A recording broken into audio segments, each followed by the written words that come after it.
किसी भी random BDS college में एडमिशन लेने से अच्छा है कि आप इस डिग्री को करो ही मत। पर स्टूडेंट उनको 5 to 10,000 का कट मिलता है। एंड आजकल तो कई सारे ऐसे प्राइवेट डेंटल कॉलेजेस हैं जो बंद होने वाले हैं। काफी सारे कॉलेजेस तो ऐसे भी हैं जो कि गवर्नमेंट एक्रेडिटेड है ही नहीं। So hello everyone, this is doctor Shweta Chaudhary. So now जब नीट के रिजल्ट्स आ चुके हैं एंड रैंक्स में बहुत ज्यादा इन्फ्लेशन गया है, तो हर स्टूडेंट के दिमाग में सिर्फ एक ही सवाल है कि अब क्या। पहले जिन मार्क्स पर एडमिशन एमबीबीएस में हो जाया करता था, अब इस इन्फ्लेशन के बाद ये कहना मुश्किल है कि उसी रैंक पर बीडीएस में एडमिशन मिलेगा कि नहीं, स्पेशली इन गवर्नमेंट बीडीएस। मुझे बहुत सारे स्टूडेंट्स ने मैसेज किया कि हमारे 650 मार्क्स हैं, 600 मार्क्स हैं, क्या हमें एक गवर्नमेंट बीडीएस में एडमिशन मिल सकता है।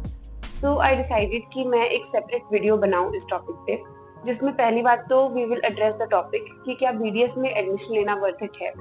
दूसरी चीज, हमें अगर एडमिशन लेना है तो क्या हमें गवर्नमेंट बीडीएस में मिल सकता है, और अगर गवर्नमेंट बीडीएस में नहीं मिलता तो ऐसे कौन से प्राइवेट बीडीएस कॉलेजेस हैं जिनमें हम एडमिशन ले सकते हैं। So about the third thing, private BDS के बारे में मैंने पहले भी 2 बार वीडियो बना चुकी हूँ, तो आप उनको जाके डेफिनेटली चेक कर सकते हो। इस वीडियो में मैं कुछ डिफरेंट कॉलेजेस की बात करने वाली हूँ एंड मैं अपना पर्सनल ओपिनियन आपको देने वाली हूँ कि मुझे क्या लगता है कि आपको कौन से अच्छे कॉलेजेस में एडमिशन लेना चाहिए। नाउ फॉर स्टूडेंट्स जिनके मार्क्स अराउंड 650 हैं एंड वो चाहते हैं कि उनको इंडिया के टॉप मोस्ट डेंटल कॉलेज में एडमिशन मिले, so definitely Maulana Azad is one of them. It is the top most dental college in India. उसके अलावा आप केजीएमयू लखनऊ में देख सकते हो, आप बीएचयू में ट्राई कर सकते हो, आप लेडी हार्डिंग डेंटल कॉलेज में ट्राई कर सकते हो, आप साउथ में जा सकते हो, जीडीसी बैंगलोर, जीडीसी मुंबई, ये सारे टॉप के कॉलेजेस हैं जिनमें आप ऑल इंडिया कोटा के थ्रू भी एडमिशन ले सकते हो। नाउ लेट्स टॉक अबाउट दो स्टूडेंट्स जिनके मार्क्स 550 से 600 के बीच में बन रहे हैं या फिर 500 to 600 के बीच में बन रहे हैं। तो आई थिंक आप लोगों को एक अच्छा सेमी गवर्नमेंट कॉलेज मिल सकता है and you should definitely try for it. अगर आप देखना चाहते हो कि कौन से कॉलेजेस अच्छे हैं तो आप गूगल करिए NIRF रैंकिंग को। इसके बारे में मैं पहले भी कई बार बात कर चुकी हूँ। तो अगर आप किसी एरिया में रहते हो, फॉर एग्जांपल अगर आप वेस्ट बंगाल में रहते हो, तो आप सर्च करिए कि वेस्ट बंगाल के कौन कौन से कॉलेजेस वहाँ पे अवेलेबल हैं, और उस लिस्ट में आपको वहाँ पे PDF भी मिलती है हर कॉलेज के साथ में, जिसमें वहाँ की सारी डिटेल्स अवेलेबल होती हैं, जिसमें लिखा होता है कि इस कॉलेज की पर डे OPD कितनी है, यहाँ की फैकल्टी पूरी है कि नहीं, यहाँ पे एनुअल इनकम जो है स्टूडेंट्स की वो कितनी है। तो ऐसी सारी चीजें आपको उस वेबसाइट पर मिल जाएगी, तो आप डेफिनेटली जाके वहाँ पे आप कॉलेजेस चेक कर सकते हो। सो सबसे पहले तो अगर हम पंजाब की बात करें तो पंजाब में CMC लुधियाना जो है, it's a very good college, आप डेफिनेटली वहाँ पे ट्राई कर सकते हो। उसके अलावा भोजिया डेंटल कॉलेज है जो कि बद्दी हिमाचल प्रदेश में है, वो भी काफी अच्छा कॉलेज है, आप उसमें भी ट्राई कर सकते हो।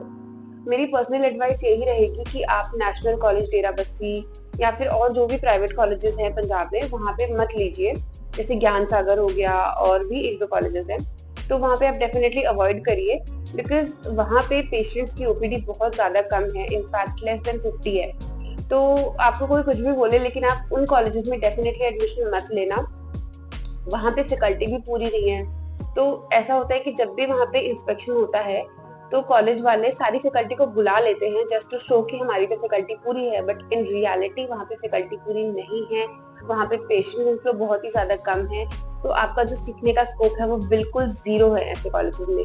तो just for the sake of name sake ऐसे कॉलेजेस में आप डेफिनेटली एडमिशन मत लीजिए। And one more thing which I want to tell you is कि हर कॉलेज में ना एजेंट्स अवेलेबल होते हैं। तो हम लोगों को क्या लगता है कि जैसे पेरेंट्स या स्टूडेंट्स हो गए जो कि BDS में एडमिशन लेना चाहते हैं, तो वो उन कॉलेजेस में जाते हैं, तो वहाँ पे वो आपको मिल जाते हैं कि आप पूछते हो कि कॉलेज कैसा है, तो वो लोग आपको डेफिनेटली मिल जाएंगे हर कॉलेज में, एंड वो आपको उस कॉलेज की अच्छी अच्छी चीजें बताएंगे। तो व्हाट एक्चुअली हैपेंस इज कि जितने भी स्टूडेंट्स का वो एडमिशन कराते हैं उनको उस चीज का कट मिलता है। तो आप डेफिनेटली उनके चक्कर में मत पड़िए, आप जाइए सीधे अथॉरिटीज के पास। आप किसी भी बीच में एजेंट से बात मत करिए, आप स्टूडेंट से बात करिए। आप जाके वहां से पूछिए, उनकी फैकल्टी से पूछिए कि कॉलेज कैसा है। और ये चीज तो कभी भी नहीं करनी चाहिए कि जो आपका नियरेस्ट कॉलेज अवेलेबल है आप उस पर एडमिशन ले लो। आई थिंक ये सबसे बिगेस्ट मिस्टेक है एडमिशन लेते टाइम जो स्टूडेंट्स करते हैं, इनफैक्ट पेरेंट्स भी करते हैं, कि बच्चा जो है घर के पास ही रहेगा, फीस भी थोड़ी कम लग जाएगी, चाहे पेशेंट्स कम हो, हम बाद में देख लेंगे वो चीजें। बट डेफिनेटली ये गलती आपको बिल्कुल भी नहीं करनी चाहिए, बिकॉज जो आपकी BDS की डिग्री होती है, जो कॉलेज का नाम होता है ना, वो आपकी पूरी जिंदगी चलता है। आप चाहे रूरल एरिया में प्रैक्टिस करो या फिर सेमी अर्बन एरिया में भी प्रैक्टिस करो, पेशेंट्स आपको आगे जरूर पूछेगा कि आपने कहाँ से BDS करी है। और अगर वो गवर्नमेंट कॉलेज है या फिर कोई जाना पहचाना कॉलेज है, चाहे प्राइवेट ही क्यों ना हो, अगर पेशेंट को पता है कि ये कॉलेज है, ये हॉस्पिटल अच्छा है, तो वो खुश होते हैं ये जान के ना, ऑटोमेटिकली ट्रस्ट बिल्ड हो जाता है। तो डेफिनेटली आपको सोच समझ के किसी भी कॉलेज में एडमिशन लेना है एंड किसी भी एजेंट के चक्करों में नहीं पड़ना है। इनफैक्ट आजकल तो डॉक्टर्स को भी हायर किया जाता है कॉलेजेस में, क्योंकि parents and students can easily trust doctors. तो वो डॉक्टर्स भी एक्चुअली एजेंट्स ही होते हैं जो आपका उस कॉलेज में एडमिशन कराना चाहते हैं। पर स्टूडेंट उनको 5 to 10,000 का कट मिलता है। एंड आजकल तो कई सारे ऐसे प्राइवेट डेंटल कॉलेजेस हैं जो बंद होने वाले हैं, तो उनकी जो मार्केटिंग टीम है वो बहुत ही अग्रेसिवली लगी हुई है हर स्टूडेंट को कॉल करके बोलने में कि आप इस कॉलेज में एडमिशन ले लो। आपको डेफिनेटली ऐसे कॉलेज में नहीं जाना है जो कि आपको नहीं पता 2-3 साल में बंद हो जाए। काफी सारे कॉलेजेस तो ऐसे भी हैं जो कि गवर्नमेंट एक्रेडिटेड है ही नहीं।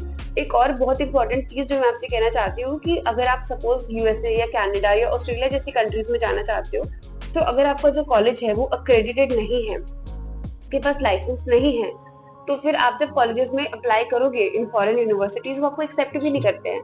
फॉर एग्जाम्पल, अगर आप एक अच्छे गवर्नमेंट कॉलेज से करते हो या अच्छे प्राइवेट कॉलेज से करते हो, टॉप के प्राइवेट कॉलेज से भी करते हो, तो जब आप फॉरेन यूनिवर्सिटीज में अप्लाई करते हो तो उन कॉलेजेस का जो रैंक है वो काफी ऊपर होता है।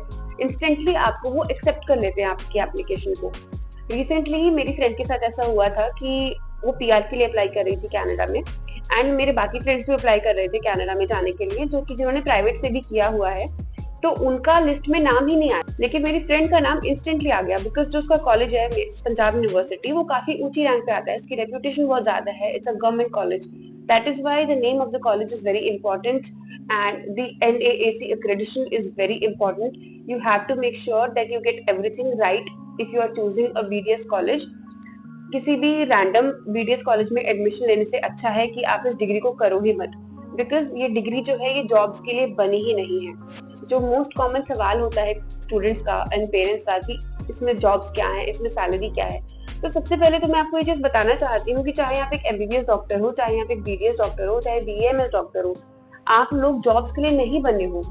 एमबीबीएस के बाद भी 40 to 50,000 सैलरी है एवरेज एक मेडिकल ऑफिसर की, एक एमआर की। सो आप ये नहीं बोल सकते कि लाखों में आप पैसा छापने वाले हो। अल्टीमेटली आपको अपना बिजनेस करना पड़ेगा। अगर आप किसी प्राइवेट हॉस्पिटल में भी काम करते हो तो भी आपको अप टू 1 लाख सैलरी मिलती है एज एन एमडी। तो do you think this much is sufficient for you? 10 साल देने के बाद भी अगर आपको 1 लाख सैलरी मिल रही है तो it is very very less, and same goes for BDS and BMS as well. So ये तो थी कॉलेजेस की बात।